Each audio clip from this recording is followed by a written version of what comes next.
Hi everybody. Sorry I am not there with you, but I have pneumonia, so I am not really cleared to go back until Tuesday. But we can't lose any more time, so you are going to be listening to a short lecture, and I wanted to make sure that you got this from me, of course. It is sort of the crux, and I would say one of the most crucial pieces for understanding the events leading up to the Declaration. So, the title of today's lesson is called Uniting for Independence. So, take a second to log into your notebook. A couple of quick announcements. One is obviously you were supposed to have a vocab quiz today. That will be taking place Wednesday instead. You are going to be looking at a Declaration of Independence reading assignment with analysis questions that will also be due Wednesday. And because I had a lot of alone time getting better this weekend, I was able to update some things on the class website, so go ahead and check there for any additional updates or just to filter through if you need to. So today's lecture is called Uniting for Independence, and it's part of the objective where we're looking at the timeline piece leading up to the ratification of the Constitution. We're going to continue to kind of piece through as we're doing this. I want you to think about some of those foundational principles and theories that we've talked about. And basically, everything that we're talking about today is going to give you that foundational basis for essentially why we're going to break free from the British. I mean, that's not any secret. I'm not hiding that, surprise for you. You know that exists. It's just a matter of how do we get there. And then subsequently, what follows will be the Constitution. Okay, so that's where we're headed. Okay, so that's where we're headed, and sorry I had to pause there for a coughing fit. But that is the premise for the lecture and where you should end up. Okay, so before we can kind of start talking about any of the events leading up to declaring independence, it's helpful for you to understand the geographic situation that existed around 1754, between 1754 and 1763. And I purposely didn't give you this specific event in the chart that you did for homework, hopefully, over the weekend. And I didn't do that for a reason. And the reason is, one, I wanted to be the one to explain it to you, but two is that you really need to see this to really gauge what was happening. So look at the diagram in front of you right now, and you have sort of the split screen. You have what we call the pre-war boundaries of 1754, and then, of course, the post-war boundaries of 1763. And there's a couple of important things that you need to know and understand here. First is, in 1754, what we now would call the United States of America, but really North America, is sort of split up pretty evenly between the three major superpowers in the world at the time, which would be obviously the British, the French, and then the Spanish coming in third place. There's going to be a small, undisputed part of land basically between the Mississippi and the Ohio, and it's not going to be commercialized or really lived in at all. It's sort of like this wild jungle, if you will, by their standards of the time. Everything else is pretty much claimed, but it's not necessarily lived in. The area of North America we're going to see the most predominantly occupied by people is going to be obviously the 13 colonies, the British American colonies, present-day Florida, down to the coast, down to the port of New Orleans, and then all of, at the time, Texas, which is going to be owned by the Spanish. The reason why the map's going to change from 1754 to 1763 is going to be because of the French and Indian War. Basically, the British and the French are going to compete for land, and they're going to go to war for 9 years fighting over this piece of land. following the French and Indian War, you're going to see that obviously we sort of get rid of the French. We're going to kick the French out of this area, and what we're going to be left with is owning a ton of North America. We're really just splitting it between us and the Spanish. And the Spanish basically stay out of the French and Indian War, and they're smart to do that because what they end up is they end up with a larger piece of land down the road. So it sort of works out for them. Now, obviously, there's, it's very clear as to what the war is going to be fought over. The primary thing that the war is going to be fought over is land. The secondary thing that comes about as a result of the French and Indian War is that now the British have really cemented themselves as the most powerful, global power at the time. And it sends a message not just to the French, but to pretty much every other nation not to mess with them. And it's true. At the time, the British had the best army and the best navy in the entire world, and they were, undefeatable, if you will. Now, war comes with, obviously, a variety of problems, both during and after. The first problem that's going to ensue between 1754 and 1763 is that because the war is fought not on British soil and so far away, 3,000 miles away, it's going to be a huge financial burden for the citizens of England, and of course, that burden is going to primarily fall on the king initially. Okay, war is expensive, but it's even more expensive when you're fighting it not at home, when you're fighting it so incredibly far away. Up until this point, the colonies really existed for the British for two main reasons, okay? And that's the premise of any sort of imperialist country, or what we call mercantilism. The colonies were able to have materials and possess things that could not be grown in England and did not thrive there, whether it was certain kinds of livestock or certain kinds of trees, which then subsequently were produced for wood. And they basically were a cash cow. So that's what they used the colonies for. But then there's going to be this whole extra bit of land that now, and waterways that they're going to be able to acquire as a result of the war. But it's important to know that prior to the war, the British kind of didn't bother with what they called their children being the colonies, and the British was sort of seen as the motherland, right? So the mother was sort of ignoring her children. She, used them for her chores kind of thing, but, other than that, she didn't really bother with them a whole lot. And that's the way that the Americans liked it. Okay, the Americans liked being left alone. They liked being able to what they called self-govern, okay? In every single colony, there was a state government who basically, sent certain things to the king and made him happy, but in general were left alone to their own devices, and that's the way that they preferred it. When 1763 rolls around, things are about to change. And this idea of mercantilism and what they called salutary neglect, this intentional neglect of the colonies and leaving them to do their own devices, is going to end. And it's going to end for a couple of reasons, okay? The first is it's going to end because the British now need to make sure that the colonists are bringing in the money. And they're going to need the colonists to bring in that money because the colonists are going to help pay for the war debts. And the way they're going to do that is in 1765, the king is going to institute what he calls the Stamp Act. And basically, he's going to tax all paper goods on the colonists.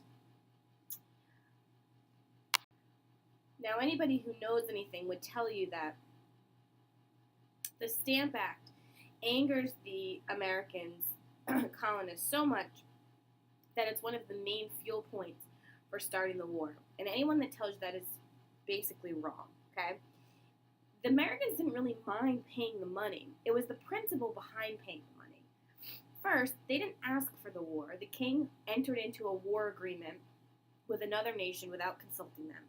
Two, they fought in the war, which they felt like, was part of their duty, given that the war was being fought on their own land.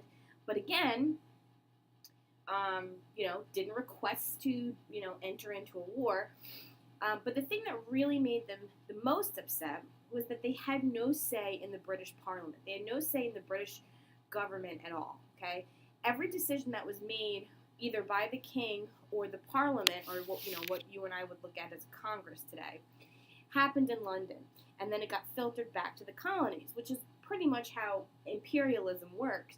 But the colonists felt like, that's fine, but then we're not going to pay for the decisions and the choices that you guys then make.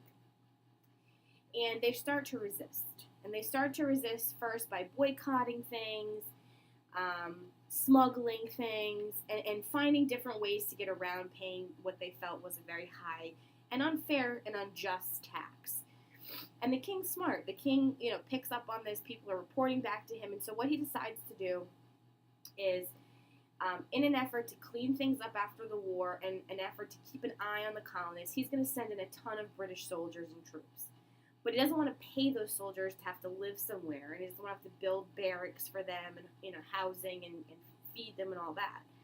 So what he's going to do is he's going to force the colonists to allow the soldiers to live with them. And it's going to be kind of what we call a double-edged sword. And the reason why I say that is, one, the king's going to save on money because he's not going to have to pay the soldiers to pay for them to live anywhere and provide that housing and everything.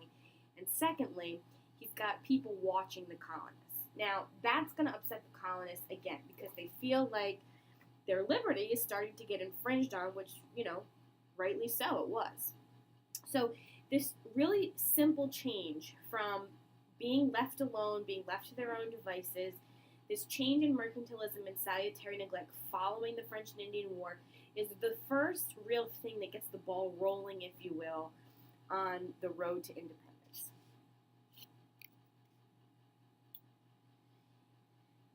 Eventually, these restrictions and taxes are going to start causing hardship among the colonists because, it felt like with each new year, pretty much every 6 months, the king found something else he could tax. And, that's kind of the definition of greed. He realizes he doesn't want to shell out any of his own money for the war, and so quickly he's going to start really nickel and diming the colonists to then pay for the war. What the colonists don't know is that actually British citizens were paying a lot more than them. But again, it wasn't all about the money. It was about this idea, this challenging of what representative government was. They did not have a direct say in Parliament, and so they felt like no taxation without representation. You want to tax us, fine, but then you need to let us go serve and sit in London and have some interaction and some say about what happened. And the reason why the English would never allow that to happen was that they saw the colonists as second-class citizens. The colonists were not, we kind of looked at the British like they were our cousins. They did not see that. They saw us as subservient. We were kind of like lowlifes to them. We just were never going to be superior, and we were never going to be on the same playing field as the British. Okay, so there's some natural tension. There's some natural divide that's going to happen there. A group is going to begin called the Sons of Liberty. It's going to be started by a guy named Sam Adams, yes, the guy who the bear is named after. And he's going to start organizing this idea of resistance. And he's going to do it through protest and crowd action and boycotts and smuggling. And he's going to find legal and sometimes, not crazy, but small illegal ways to get around some of these laws. And initially it's going to start as a non-violent group. But then things are going to start to change, okay? In 66, the king's going to issue the Declaratory Act, which basically, reaffirms that the British have full control and authority over the colonies, and he's going to stop them from having any form of self-government. So all of the little town meetings and small town congresses that, town halls, or what we would look at like our mayor and things like that, that's going to end. And the only people that you're going to be able to answer to are going to be the royal governors who sort of work below the king and the king himself. Anybody who works for the king directly is now going to be in charge of the colonists. They're going to get rid of any kind of colonial forms of government. They're also going to issue something called a writ of assistance. And basically what that meant was that British soldiers or any kind of British official could knock on your door, knock on your business, enter into it, search the property, and take anything that they needed. Now, this was especially helpful for anybody who was resisting the laws, breaking the laws, like smuggling, but it also became helpful to get things. So if someone wasn't paying their taxes or didn't have, kept saying that they didn't have their fair share of the money to pay their taxes, the British soldiers would basically knock down their door and take their silver, their gold, their jewelry, whatever possessions that they had, their food. They would find a way to get their payment. And some of you might be thinking, that's why we have this idea that no search and seizure. That's exactly where it comes from. It comes from the British doing this during the colonial period. In 1770, there was going to be a clash in Boston Square that is going to basically be named the Boston Massacre. Of course, we know it's not a real massacre. Only 5 people died. And it's basically a setup by the colonists. The colonists at this point want to make the British look bad to the world. They're hoping that citizens in England are going to start responding and be on their side. And so there are some rowdy colonists who kind of set up British soldiers to fire at them. 5 people end up dying, but it's named the Boston Massacre. If you look at the picture on the top right-hand corner, of course, it looks like the British soldiers are pummeling the colonists. It's not really what happens. In 1773, the king is going to pass another act, another law, taxing tea at this point, which to you and I probably doesn't seem like a huge deal, but this is the crux. This is one of the main things that they're going to drink in the colonies, and he's not only going to tax it, but he's not going to let them buy tea from anybody but the tea company that he owns, the British East India Tea Company. So there's going to be a shipment that comes into Boston Harbor, and there's going to be members of the Sons of Liberty who dress up as Native Americans. They're going to sneak onto some Boston ships. They're going to basically crack open the tea, and they're going to pour it in the Boston Harbor. And as a result, the king is going to lose, if you were to make it a modern day total, somewhere along the lines of $3 million. And that's going to set him off. And after the Tea Act is when things start to go pretty bad for both sides, but it's going to be more rapidly. Okay, so this is a slower progression. You see 63 to 60, 65, 66. Things kind of are happening a little here, a little there. Things are going to move much faster at this point. The British are going to respond with something they call the Intolerable Acts. They're actually not going to call them the Intolerable Acts. They're going to call them the Coercive Acts. It's going to be the colonists themselves that call them in the Intolerable Acts. They're going to close Boston Harbor. Nobody's allowed in or out. They're going to put more royal governors, give them more power. They're going to basically limit the ability to meet with anybody, so you can't gather with more than 3 people. They're going to bring in a ton more British troops who are then going to live in the colonists' houses. They're going to implement more writs of assistance, more of these searches and seizures. If you are accused of a crime, they're going to have your trial take place not in the colonies themselves. They're going to put you on a ship and ship you to London. You will not be offered counsel. So it's going to be a lot of bad stuff happening at once.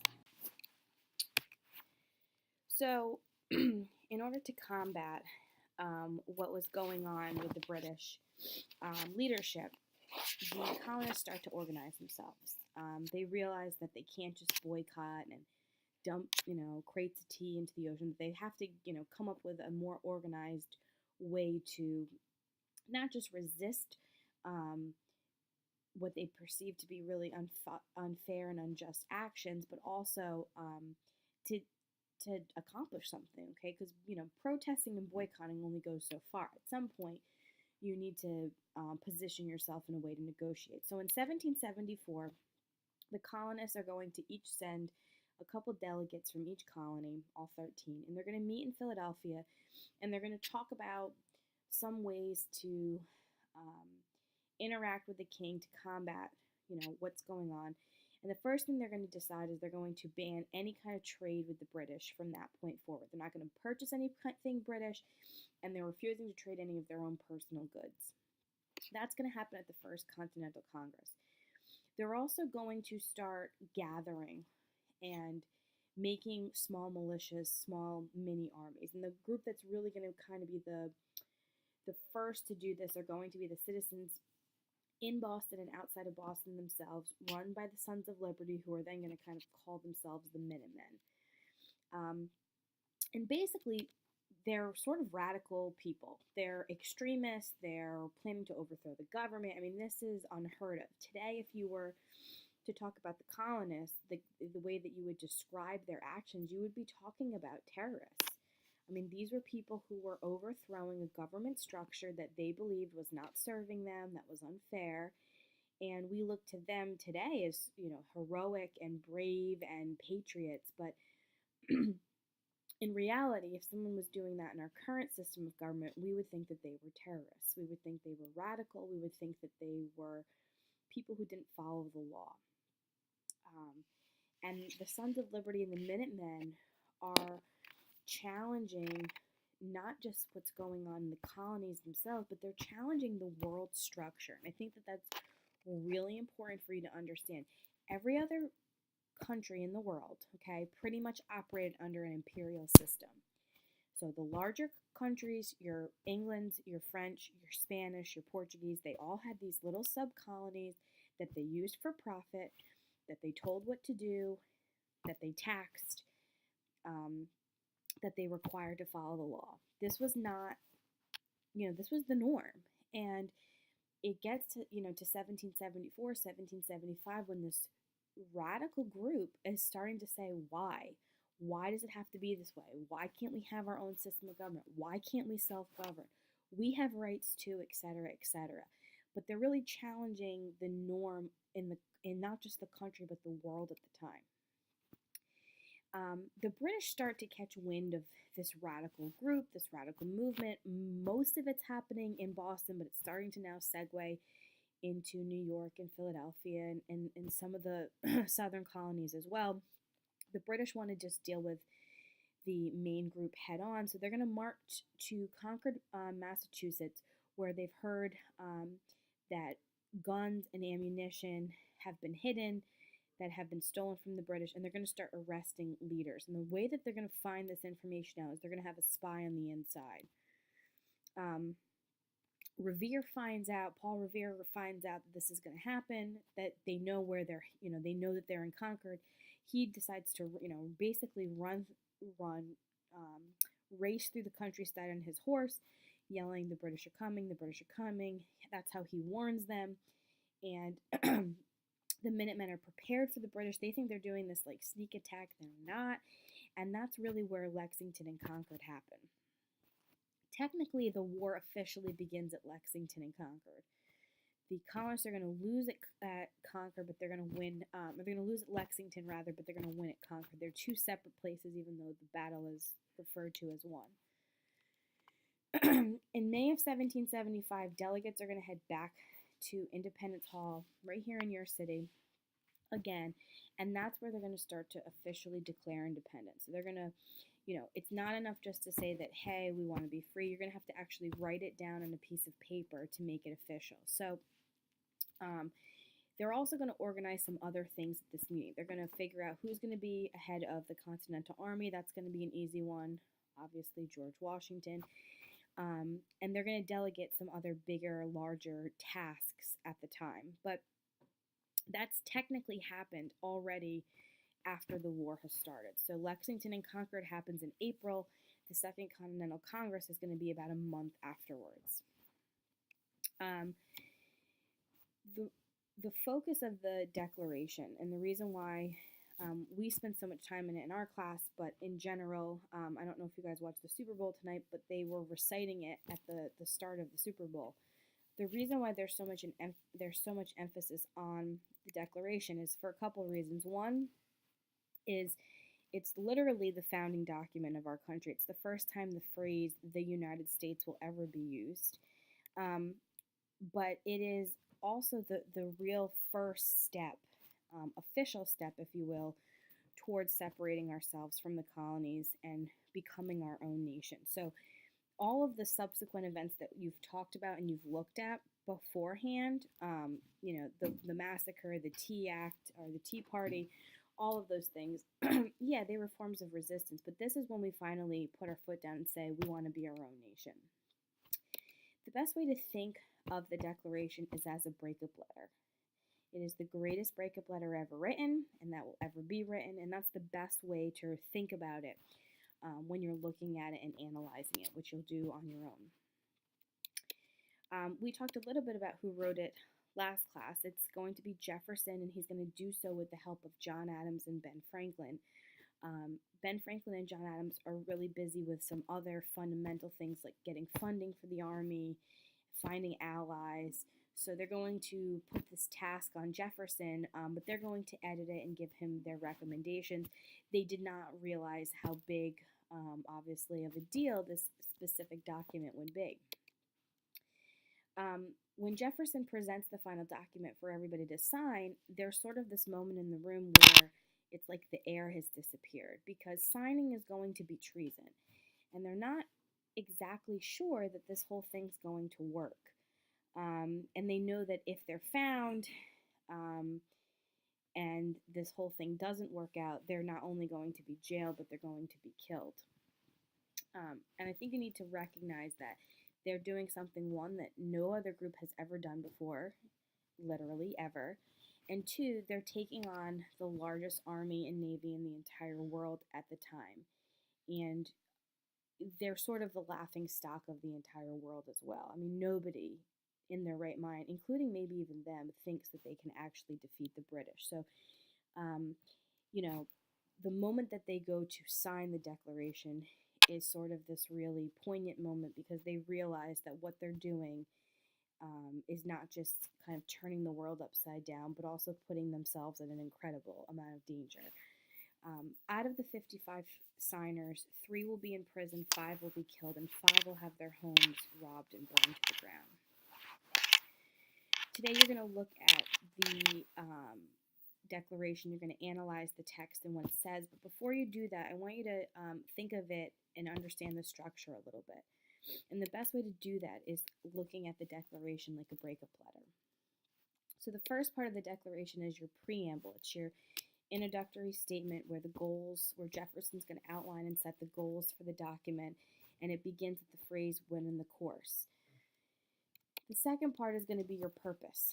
And here's where Jefferson's going to talk about the relationship between man and government. This is where you're going to see a lot of those Enlightenment ideas of consent of the governed and social contract and natural rights and the idea of the right to revolt. And that begins at the phrase, "we hold these truths." The third part's going to be the most lengthy of the document. It's where Jefferson lists all the grievances. A grievance is a problem that you have with somebody. And they're going to talk about all the different things that the king has done to the colonists over the years. And that specific section will start with the "he has refused" phrase. The last part is the right to defend your liberty. And this is where we're essentially going to tell the king that now, because of all this, we're going to be our own nation. And when you think of it like a breakup letter, the first thing usually, if you break up with somebody, is you say, "Hey, so-and-so, we need to talk." That's kind of what the preamble serves. It's that introductory statement. Maybe this is when you, kind of warm up this really difficult conversation you're about to have. In part 2, okay, or the second thing you might say is, you want the other person to be happy. It's not really them, it's you. And this is like Jefferson describing the relationship between man and the government. And usually if you're breaking up with someone, you try to soften the blow in that second part. But then, usually the person starts arguing with you, and then you really give it to them. And you tell them all the things that they've done, all the grievances that you have with them. Actually, it's not me, it's you. You're the reason why I'm breaking up with you. Here are all the things, or here are all the reasons why we're wrong for each other. And then usually you conclude by telling the person to leave you alone forever, or that you're going to see somebody else. So that's kind of how the structure of the Declaration is as well. It's this, "Hey, king, this is what's up. This is what I thought this relationship was going to be. It worked for a while. It's not working anymore. Here are all the things you've done, all the misgivings that you've provided to us. these wrongdoings, and now we're on our own, and you can either be our friend or you can be our enemy, and we don't really care which side you choose. Um, so when you're looking at it today and you're beginning to look at the text to analyze it, I want you to think really carefully about the structure of the way it's organized. It's a very logical sequence. And Jefferson writes it that way because he wants the whole world to see the justification for why we're willing to take on the biggest superpower of the 18th century. So, good luck. Let me know if you have any questions. I think you'll do fine. This really is the greatest breakup letter ever written, and I think if you think of it like that as you're analyzing it, it'll make it much easier to understand. Goodbye.